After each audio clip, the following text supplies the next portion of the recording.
매수의 시선 이어가겠습니다. 두 분과 함께 할게요. 주식회사 플래처 김덕호 대표, ISX 경제연구소 차용주 소장 함께 하겠습니다. 어서 오십시오. 지금 무슨 저녁 시간 같아요. 외부에 비가 많이 내리고 굉장히 어둡습니다. 시장 분위기도 연동돼서 함께 지금 내리는 걸까요? 내리는 종목의 수 1,800여 개 넘어가고 있는 현재 구간. 금요일장이기도 한데 뚜렷하게 올려 세울 수 있는 재료가 그렇게 부각되는 하루도 아니었습니다. 이 가운데 외국인이 빼고 있죠. 외국인 순매도 탑10 현재 보여지고 있습니다. 반도체 투탑도 빼고 있고 한미 반도체 오늘 뭐 화제의 종목이 아니었을까 싶습니다. 한미 반도체 함께 보여지고 있습니다.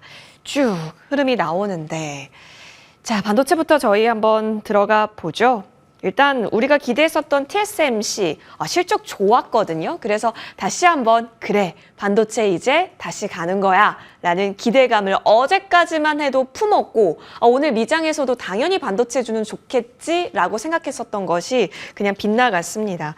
오늘까지만 하면 29거래 연속 외국인이 삼성전자를 매도하고 있는 상황입니다. 김덕호 대표님, 반도체에 대한 뷰 계속해서 관망, 계속해서 지금은 살 때다, 지금은 모아갈 때다 여러 뷰가 혼재한 상황이긴 한데요. 지금 구간에서는 수심이 많이 말라 있을 것 같아요. 어떤 관점 보십니까?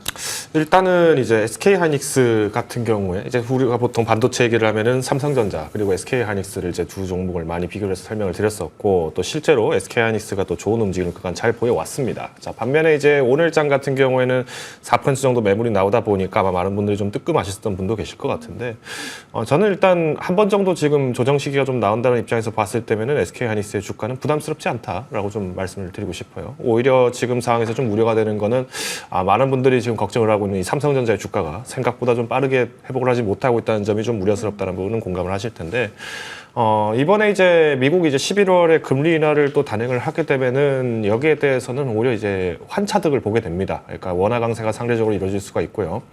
자, 그렇게 되면은 당연히 이제 한국에 지금 여전히 지금 떠나지 않았던, 그러니까 증시 안에서의 종목에 대한 매도는 있다 할지라도 증시 아직 남아있는 유효 자금들이 다시 이제 매수를 일으킬 수 있는 기회가 될 수 있기 때문에 지금 시점에서는 좀 선단하기는 어렵다라고 저는 보고 있습니다. 그리고 이제 TSMC가 그동안 후실적을 낳았는데 왜 SK하이닉스는 가지 못합니까? 라는 부분에 대해서 좀 설명을 드리자면은 아무래도 이제 TSMC가 갖고 있는 어떤 이나노 부분에서의 양산 능력들과 여러 가지들을 복합적으로 고려를 했을 때 결국 이제 파운드리에서의 가장 큰 선두주자 그리고 이제 가장 큰 캐파를 갖고 있는 이 TSMC다 보니까 결국은 수율 문제나 여러 가지 문제들이 좀 복합적으로 고려를 해봤을 때 이제 캐파를 만약에 축차적으로 줄인다라고 한다면은 가장 마지막에까지도 줄일 수가 없는, 그러니까 가장 마지막에 생존할 가능성이 큰 글로벌 기업은 TSMC가 되겠죠. 그러다 보니 상대적으로 SK하이닉스나 삼성전자가 오늘 좀 차익실 연경 그리고 또 이제 주말 효과로 매도 물량이 나가지 않나라고 보고 있는데 오늘 이제 하락만 가지고 반도체 장이 끝난 것 아니냐라고 보기에는 아직까지는 조금 판단하기 어려운 시점이다라고 요약을 드리겠습니다. 맞아요. 지금 다 그렇게 느끼고 계실 겁니다. 근데 이제 여기에서 또 쏟아나오는 노이즈가 있어서 이 부분 한번 저희 짚고 넘어가 보겠습니다. 미국에서 TSMC를 두고 조사를 한대요. 이건 어떤 속내일까요? 원래는 이제 중국 거리 둘 때 TSMC를 지키기에 바빴던 미국이 지금 현재 TSMC가 화웨이한테 AI 칩 만들어주는 거 아니야? 라는 조사를 시작했다라는 게 이제 TSMC가 시총 달러도 이제 뭐 1조 달러를 돌파했다라고 하잖아요. 이제 넘쳐지는 그 위세를 약간 좀 제압할 필요성을 느끼고 있는 걸까요? 어떻게 분석하세요? 저는 단순한 언론 플레이 이외에는 내용을 주긴 의미 뭐합니다. 부여 안 한다? 네. TSMC가 미국에 반도체 안 주면 어떡하죠? 큰일 나죠. 그러니까 지금 이제 우리가 TSMC랑 미국을 같은 급으로 보면 안 돼요. 그러니까 지금 이제 어떻게 보면 전반적으로 중국을 좀 하기 위한 어떤 언론 플레이지. 지금 이제 중요한 건 뭐죠? 대선이 불과 한 달도 안 남았습니다. 언론 플레이를 해야지 저것 때문에 TSMC를 압박한다? TSMC가 미국 안 주면 어떡할 건데요? 이렇게 보셔야 될 것 같아요. 지금 우리가 ASMR에서도 제가 노이즈라고 말씀드렸던 게 ASMR 같은 경우 중국에 들어가지 말라라고 미국이 명령을 해서 네덜란드 정부가 받아들인 거 아니겠습니까? 그래서 실적이 안 나온 거잖아요. 그래서 ASMR 때문에 주가가 말씀드렸을 때 제가 뭐라 그랬죠? 매수 관점이다라고 말씀드렸잖아요. 네. 자, 우리가 중점적으로 봐야 되는 것은 인공지능입니다. 지금 오늘 한미반도체 해프닝이라고 저는 표현드리고 싶은데 이것도 결국 인공지능과 관련된 거 아니겠습니까? 공정을 좀 더 원활하게 하기 위한 어떤 해프닝이기 때문에 여전히 인공지능으로 봐야죠. 인공지능으로 보이려면 뭐 해야죠? 엔비디아 실적이 흔들렸나요? 안 흔들렸죠. 네. 그러면 하이닉스는 제가 지금 설명하겠습니다만 하이닉스는 좀 같은 결로 봐야죠.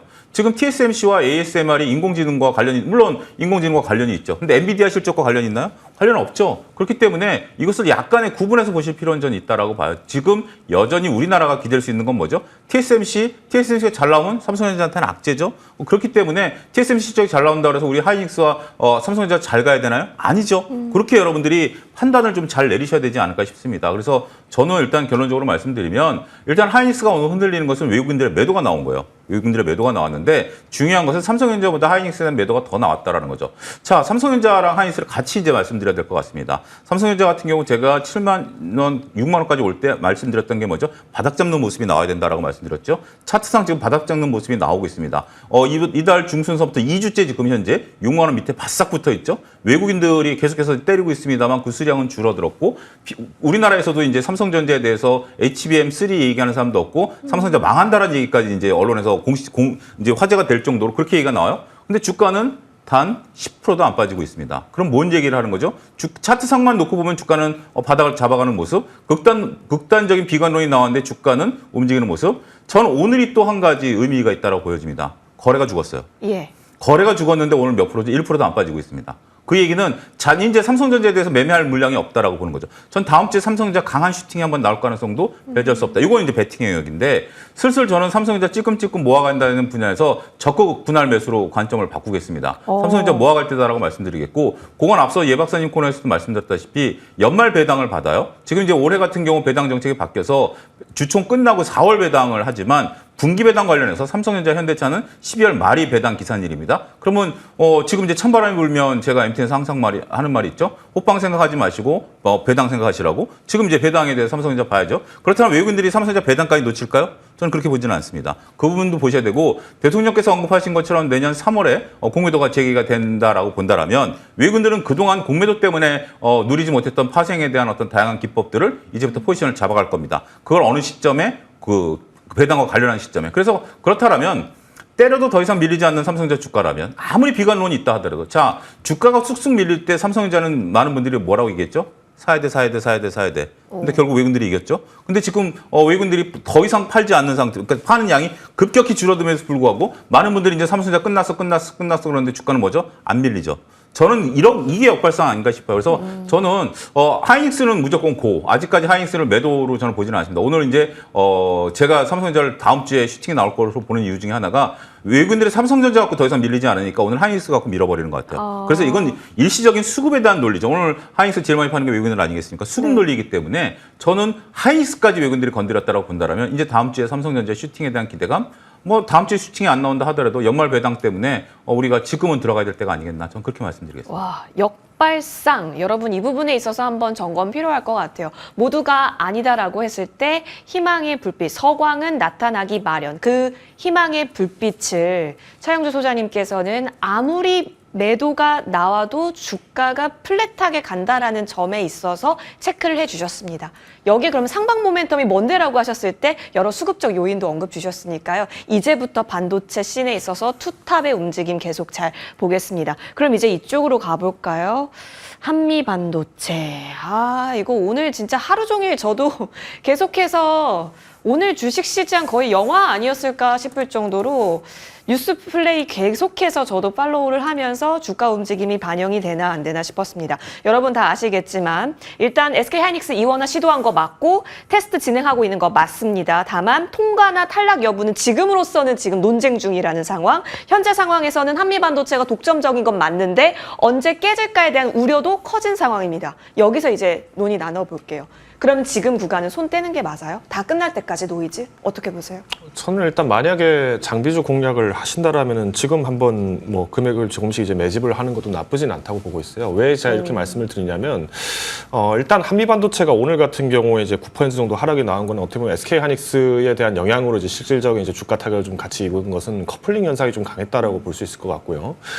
더불어서 지금 한미반도체에 대해서 지금 레포트가 굉장히 지금 뭐 우후죽순식으로 나오고 있습니다. 그러니까 뭐 거의 카드라 통신이에요. 뭐 언론에서 떠드는 것보다도 더 지금 날조된 부분들이 레포트로 지금 여러 번씩 번복 현상을 나오고 있다라는 거는 자기들도 지금 제대로 확인이 안 됐지만 지금 뭔가 다급하다라는 부분이 좀 보여지는데 제가 그럼에도 불구하고 지금 반도체 장비주 쪽을 본다라고 했을 때 한미 반도체를 조금 눈여겨볼 필요는 있다라고 말씀드리는 원인은 일단 첫 번째로 이제 ASML이 실적이 이제 최근에 발표가 됐었죠. 이틀 전에 발표가 됐는데 실적이 좀 많이 안 좋다라는 얘기가 나오면서 어닝 쇼크가 나왔고 여기 이제 장비주들이 좀 일시적으로 다 매물이 나왔습니다. 뭐 그 모습은 아무래도 이제 하나 인더스트리얼 솔루션을 보면은 이제 그 주가 부분도 좀 어느 정도 해석을 할 수 있었겠죠. 자, 그러다 보니까 이 하나 인더에서의 물량들이 좀 일부 매도가 되면서 이게 어디로 왔었나 봤더니 한미 반도체 쪽으로 다시 이제 옮겨온 겁니다. 왜? 아직까지는 그래도 시장에서 선점 효과가 있다. 그리고 SK 하이닉스가 버텨주고 있고 TSMC 실적이 좋을 것이다. 그렇기 때문에 SK 하이닉스가 회복이 된다라는 기대가 더불어서 한미 반도체를 접근하겠다. 이런 논리로 이제 어제까지도 마찬가지로 뭐 ASML에 대한 충격은 오히려 좀 더 흡수하는 모습이었어요. 네. 근데 오늘은 SK 하이닉스 자체가 이제 매도가 나오다 보니까 여기 이제 다시 이제 지뢰 겁을 먹고 지금 매도 물량이 나오지 않았나라고 보고 있는데 이런 시점에서 이제 우리가 접근을 한다고 하면은 일단 반도체 장비주들에 대한 어떤 전반적인 투자 컨센서스는 지금 많이 후퇴를 하고 있어요. 그러니까 우리가 연초부터 HBM3부터 해서 이제 많은 기대를 갖고 AI 시장의 성장성을 주목해야 된다 얘기들이 나왔지만 장비 투자에 대한 부분들과 설비 투자에 대한 부분들이 좀 많이 상당 부분 지연되고 있다 보니까 기존에 잡고 있던 그러니까 우리가 상반기 때에 바라봤던 목표 주가를 당연히 하향 조정해야 될 필요성은 있었습니다. 문제는 지금 증권가에서도 이 부분들의 해석이 좀 많이 복잡하게 지금 해석을 하고 있다 보니까 전망을 뚜렷하게 어떤 투자자들에게 좀 제한하지 못하는 모습들이 오늘 주가에 조금 타격으로 돌아왔다고 말씀드리면서 그러면 오늘 만약에 투자를 하겠다라고 하신다면은 일단 지금 한미반도체에 대해서 최근에 이제 목표 주가를 제시했던 부분들이 좀 다양하긴 합니다만은 뭐 15만 원도 있고 16만 원도 있습니다만은 지금 시점에서 만약에 접근을 한다. 저는 뭐 30% 이상의 공격적인 투자 수익을 기대하시기보다는 조금 그 이하의 목표를 잡고 접근하신다라면은 뭐 장비주 공략도 가능하다고는 판단을 하고 있습니다. 그러면 많이 내린 한미반도체 쪽으로서도 단기적으로 들어간다라는 것에 있어서는 오케이이신 거예요? 그렇죠. 이제 기술적 매매의 제한적인 접근이죠. 뭐 아무래도 지금 상황에서는 이제 장기적인 시점에서 접근을 하기에는 아직까지 우리가 변동성이 좀 굉장히 크고 특히 이제 연말 시점이고 하다 보니까 슬슬 이제 뭐 배당이라던가 혹은 이제 관련돼 있는 좀 변동성이 적은 테마로 이동할 가능성이 큽니다. 그런 시점에서 봤을 때면은 반도체 종목들이 그동안 좀 큰 변동을 보였지만 기술적 매매에 의한 지표로서는 굉장히 긍정적이다라고 말씀드릴 수 있을 것 같습니다. 어디까지나 기술적 영역이다라는 한계 또한 존재를 하네요. 어쨌든 노이즈가 나오고 있는 상황이었던지라 챙겨볼 부분은 많고 주말 사이에 또 토론의 화두가 되지 않을까 싶습니다. 이 가운데 외국인이 좀 담고 있는 쪽 많이는 없습니다. 그 속에서 HLB, 알테오젠 쪽으로는 오늘 좀 들어온다라는 점 체크 포인트 됩니다. 기관 쪽으로 넘어가 볼게요. 기관 보니까 오늘 한미약품이 좀 강세죠? 한미약품도 같이 보이고요. 알테오젠은 역시나 메이저 수급의 사랑을 독차지하고 있습니다. 오늘 코스닥 시총 상위단이 그렇게 막 움직이는 것도 아닌데 이 속에서 알테오젠 굳건하게 1위 자리에서 빨간 불을 켜고 있거든요. 차 소장님. 삼성전자 스트롱 바이인 거 알겠어요. 근데 바이오는 계속해서 가는 길이잖아요. 제한된 자금 내에서 바이오도 놓칠 수가 없어 보입니다. 지금 어느 정도로 우리는 바이오에 있어서는 홀딩 전략을 계속 해볼 수 있을까? 그때 답 주셨던 게 삼바가 지켜주는 한이었거든요. 또 오늘 너무 잘 지켜주는 거잖아요. 그럼 저희는 포트폴리오 지금 전략을 어떻게 짜는 게 가장 베스트예요? 일단 지금 상태에서 바이오를 편입한다는 것은 저는 조금 리스키해 보입니다. 왜냐하면 높아서. 지금 현재 제약바이오 같은 경우 가장 여러분들이 보셔야 되는 게 삼바가 100만 원이 깨졌다 올라오고 네. 그때 이제 우리가 또 새로운 비만 치료제가 수입 왔을 때도 국내에서 한미약품 보셔야 된다라고 말씀 좀 드렸었죠. 근데 이제 이렇게까지 슈팅이 나올지 몰랐습니다만 여전히 그 제랑 같이 삼바나 한미약품, 셀트리온 이 3인방에 대한 것들을 갖고 계셨더라면 충분히 오늘 차익 실현을 크게 기분 좋게 하셨을 수 있겠죠. 지금 이제 제약바이오 특징을 놓고 본다라면 알테오젠이라든지 뭐 유한양행이라든지 벌써 이게 몇 개월이 지났음에도 불구하고 움직임이 그렇게 이렇게 나쁘게 움직이지는 않아요. 근데 네. 한 가지 오늘 보면 외국인과 기관이 삽니다만 사는 종목들의 주가 움직임을 보면 거의 없어요. 그러니까 움직임 폭이 없어요. 그러니까 저게 샀다라는 의미보다는 거의 이제 거래량이 없다 보니까 상대적으로 저게 사는 것처럼 보이지만 의미 있는 거래량이냐 의미 있는 어떤 거냐라고 봤을 때는 저렇게 의미를 저는 두기는 어렵다라고 봐요. 그냥 단지 워낙 다들 안 좋으니까 여기서 잠깐 뭔가 약간의 이제 조금 올라온 것들이 이제 보이는 정도다라고 봐야 될 것 같아요. 근데 일단 지금 저는 오히려 지금 제약바이오 갖고 계신 분들은 긴장도를 높여야 되지 않을까 싶어요. 왜 그러냐면 지금 이제 알테오르젠이라든지 우리가 뭐 HAB라든지 여러 가지 것들이 어느 정도 지금 저렇게까지 올라왔는데 저는 둘 중에 하나라고 봐요. 여기서 이제 저렇게 횡보하다가 강한 슈팅이 한번 나올 확률이 있죠. 그러면서 우리가 이제 오버 슈팅이 나오면서 이격도로 확 벌리면서 거의 피날레식으로 나올 확률. 근데 저는 그게 한 30% 정도. 여기서 만약에 거래량이 터지게 되면 훅 밑으로 밀릴 확률은 한 70% 정도. 그래서 지금 신규 편입에 대한 의견은 저는 일단 중립을 좀 말씀드리겠고. 왜냐하면 한미약품이 오늘 고점에까지 갖다 밀렸지 않습니까? 한미약품 오늘 매도 사인이 한번 나왔어요. 단기적인 매도 사인이 나왔다라고 보여졌기 때문에 삼바가 살아있기 때문에 순환매가 돈다라는 거. 자, 제가 말씀드렸죠. 업종 대표주가 살아있을 때 순환매가 돌면 그게 가장 강한 업종이다라는 거 말씀드렸죠. 현재 지금 가장 강한 업종은 반도체가 아니라 바이오입니다. 네. 그리고 삼바는 전 계속해서 홀딩 의견인데. 그렇다 하더라도 여타 다른 종목들에 대한 것들은 일단 지금은 보유자 영역이 아니겠나 오히려 좀 그렇게 말씀드리도록 하겠습니다. 보유자. 알겠습니다. 김덕호 대표님의 의견 또한 궁금한데요. 사실 제약바이오는 워낙 갈래가 많았어가지고요. CDMO 단 괜찮아요. 그리고 기술 수출단 괜찮아요. 비많은 새로운 종목들이 편입이 돼가면서 그 시세 확장이 이루어지고 있습니다. 이 세 가지 영역에 있어서는 그러면 뭐 하나 지금 누락시킬 수 없는 구간인 거예요? 이 속에서 속어법은 존재하지 않나요?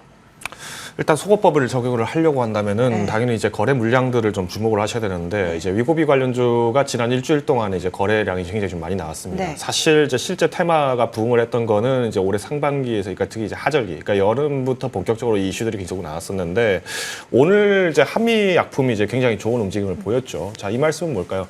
그러니까 그동안에 이제 비만 치료제 중에서 가장 안 갔던 종목이 한미 약품인데 오늘 장에서 이렇게 한미 약품까지도 이렇게 좋은 움직임이 나왔다라고 한다는 것은 지금쯤에서는 손바꿈이 한 번쯤 일어나고 나서 이제 주가가 다시 한번 지지를 만들어주는 게 굉장히 관건이다라고 말씀드릴 수 있을 것 같습니다. 그래서 앞서서 이제 사장님 위원께서 말씀해 주신 것처럼 위원님께서 말씀해 주신 것과 동일하게 지금 이제 뭐 바이오 종목들 같은 경우에도 특히 이제 CDMO 같은 경우에도 그동안 이제 삼성바이오로스를 주목하라 저희도 많이 말씀을 드렸죠. 근데 네. 지금 시점에서는 다소 이제 무리하게 접근을 하시기보다는 조금 더 바이오 같은 경우는 한번 관망할 필요가 있다라고 요약을 드리고 싶습니다. 그래요. 여러분 기회를 잘 찾아봐야 될 것 같아요. 그렇죠? 지금 구간에서 주가의 레벨 그리고 수급의 정도, 현재의 매크로까지 확인을 하고 있습니다. 탑 중에 10번 대한항공을 한번 좀 눈여겨보실 필요가 있지 않을까 12. 싶습니다. 예, 우리가 이제 12 정도 되는데 제가 이제 화요일 날 이제 개장 때 추천 종목을 말씀을 드렸는데 대한항공에 대한 얘기들이 리포트들이 많이 나오고 있습니다. 주가 현재 견조하고 직전 고점 지금 오늘 뚫으려고 하는 노력들 보이지 않습니까? 자, 저 차트를 놓고 보면 전형적인 교과서적인 차트에 조금 전에 이제 우리가 일봉 보여주게 되면 거래는 안 늘어나는데 어떻게 되죠? 일단 저 윗분을 뚫어주려고 하는 모습들 충분히 보여주죠. 자, 직전 고점과 지금 같은 고점인데 그때는 거래량이 느리면서 음봉이었죠. 근데 오늘은 지금 밑거래를 달면서 올라가지만 거래가 안 붙었는데도 올라가죠. 굉장히 좀 느낌이 가벼워진 느낌이죠. 그리고 이제 대한항공에 대해서 지금 얘기가 나오는 것들이 뭐냐면 화물이라든지 여객 수요, 그다음에 이제 특히 이제 그러니까 오늘 나온 리포트들 한 3개를 보면 여전히 실적에 대한 얘기가 나오지만 지난주 리포트 나온 것들을 보게 된다면 합병 이슈가 이제 마무리돼가는 부분들 국면으로 지금 얘기가 나오고 있거든요. 결국 우리가 이제 대한항공을 하면서 이제 아시아나의 다양한 것들을 내주면서까지 하지만 지금 대주주가 자기 지분을 지키기 위해서는 합병까지 가야 되는 거거든요. 그게 이제 마무리 국면이다라는 측면에 있어서 시너지 효과에 대한 얘기들이 나오기 때문에 오히려 지금 이제 기관들 또 사는 거 오늘 10위 안에 들어가 있는 거 아니겠습니까? 그래서 기존에 있었던 주식들 말고 저런 쪽들에 대해서 우리가 좀 의미를 부여하는 것도 상당히 좀 투자 아이디어로 좋지 않을까 싶습니다.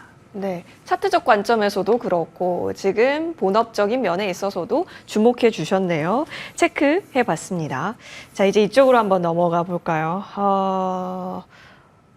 화장품인데요. 아모레퍼시픽 9위에 올라왔네요. 진짜 화장품도 저희 애 많이 먹였는데 김덕호 대표님 맞죠? 뭐 수출이 계속 잘 나오면 계속 잘 나오는 대로 고민, 꺾이면 꺾이는 대로 고민, 근데 지금은 또 실적이 좋을 것 같아서 다시 올라가려는 것 같아요. 저희 이번에는 어디까지는 좀 허용해 줄까요? 일단 뭐 직전에 이제 상승을 했을 때 당시가 이제 9월 말까지 상승을 했었는데 이때 상승했던 원인은 간단합니다. 중국 정부에서 돈 풀겠다라는 네. 얘기가 발표가 나왔기 때문에 나왔었고 이때 상승을 할 때도 저희가 분명히 말씀드렸던 것이 과연 이 자금을 푸는 것이 그러니까 중국의 인민 개개인들에게 소비를 권장하는 목적으로서 이렇게 자금을 푼 것인지 아니면 중앙 정부에서의 프로젝트를 위해서 지금 이것을 가능한 것인지를 판단하셔야 된다라고 말씀드렸는데 역시나 이제 이 부분들은 사실 이제 지방 정부의 부동산 산업들 프로젝트까지 좀 더 과감하게 진행하기 위한 정책 자금으로 활용됐다는 점을 참고해 보시면 실제 유커들이 이제 한국에 더 놀러 와서 화장품을 더 산다라는 입장만으로 보기에는 좀 제한적이다라고 볼 수밖에 없겠죠. 그러다 보니까 이제 우리가 명절 때 뭐 유커들이 또 장기가 휴일이 있기 때문에 뭐 놀러 올 수도 있다라고 했지만 사실 면세점주나 뭐 글로벌 텍스프리어 같은 어떤 뭐 세금 혜택 관련 절세 관련된 부분들에서 업무 처리하는 기업들 뭐 실적이 다 그렇게 좋다 말았다라는 주가의 움직임이 나왔던 것처럼 사실 지금 화장품주들 같은 경우에도 이제 마지막 기회라고 한다면은 블랙 프라이데이 이때밖에 없겠죠. 그러니까 이제 11월 말까지 좀 기다려 봤을 때는 우리가 이제 한 달 정도 시간이 남았습니다. 근데 우리 한 달 동안의 기간 동안에서 만약에 실적이 먼저 발표가 됐는데 실적이 좀 안 좋다라고 한다면은 단기 변동을 볼 수 있겠지만 또 그만큼 단기 변동을 또 끌어올 수 있는 이벤트가 한 달 뒤에 있다 보니까 지금은 수익 매매가 좀 더 유리할 것으로 저는 판단을 하고 있어요. 오히려 지금 주가 자체에 대한 훼손 부분들을 봤을 때 가장 크게 훼손이 됐던 종목이라면은 아무래도 뭐 아모레퍼시픽이 되겠죠. 특히나 네. 이제 중국 투자에 대한 부분들을 축소를 하겠다라고 이제 부랴부랴 발표를 했던 게 지난 여름 때부터 발표가 된 건 사실이지만 아직까지도 이제 투자자들의 입장에서는 이제 과거의 영광은 없다라는 것을 이제 좀 인식을 한 상황이기 때문에 저는 일단 지금 시점에서는 어떤 것 하나가 마냥 긍정적이다라고 보기는 어려울 것 같아요. 그렇지만 우리가 이제 매매의 관점으로서 봤을 때는 뭐 아모레퍼시픽도 지금 시점에서는 한 번 정도 매매를 하기에는 굉장히 좀 매력적인 입장이라고 저는 말씀드릴 수 있을 것 같습니다. 그러면 광군절도 지금 앞두고 있는 상황이니까 중국향으로 좀 더 관심 가져주고 계시는 거네요. 아모레퍼시픽 좋고 코스맥스 같은 경우는 어떨까요, 차 소장님? 여기도 중국 진출 한 20년 됐다? 뭐 얘기 나오는데 짧게 부탁드릴게요. 저는 지금 이제 이런 부분들, 그러니까 우리가 이제 중국향 화장품에 대한 부분들, 아모레퍼시픽 차트를 보면 차트가 움직이지 않죠. 예. 그리고 이제 콜마나 코스맥스 같은 경우 약간의 오늘 그 반등을 좀 주고 예. 있지만 아주 확실하지 않죠. 저는 CJ를 사보시면 어떨까 싶어요.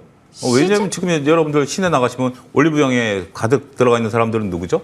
다 외국인들이에요. 예. 우리나라에 와서 매출을 일으켜가고 있고 지금 CJ 차트를 보면 차트는 완전 바닥이에요. CJ 차트가 완전 바닥인 상태에서 현재 지금 뭐 올해 실적 여전히 퍼포먼스 좋다라는 얘기들이 나와요. 그러니까 차라리 중국 화장품을 보려면 더군다나 내년에 CJ가 CJ 올리브영을 지금 이제 그 IPO 하겠다라는 거 아니겠습니까? 차라리 지금 중국 관련해서 화장품을 보시려면 저는 그냥 그 CJ를 가지고 올리브영 상장 때까지 끌고 가는 전략. 지금 단순하게 아모레퍼시픽이 팔리냐 마냐, 뭐가 팔리냐 마냐 이거는 누구든지 다 하는 거죠. 누구든지 다 하는데도 불구하고 주가가 안 올라가는데 굳이 거기 가서 내가 먹잘 것 하는 것보다는 오히려 그런 거, 그러니까 지금 어디에 사람들이 몰려 있느냐라고 보면 중국의 광군절에 사람이 모일 거야, 뭐 할 거야가 아니라 지금 바글바글한 올리브영을 보신다라면 그 올리브영을 사시는 게 낫지 않을까 싶습니다. 올리브영, 직수회, CJ가 오히려 답일 수도 있다라는 의견까지 잘 받아봤습니다. 김덕호 대표, 차영주 소장과 함께했습니다. 고맙습니다.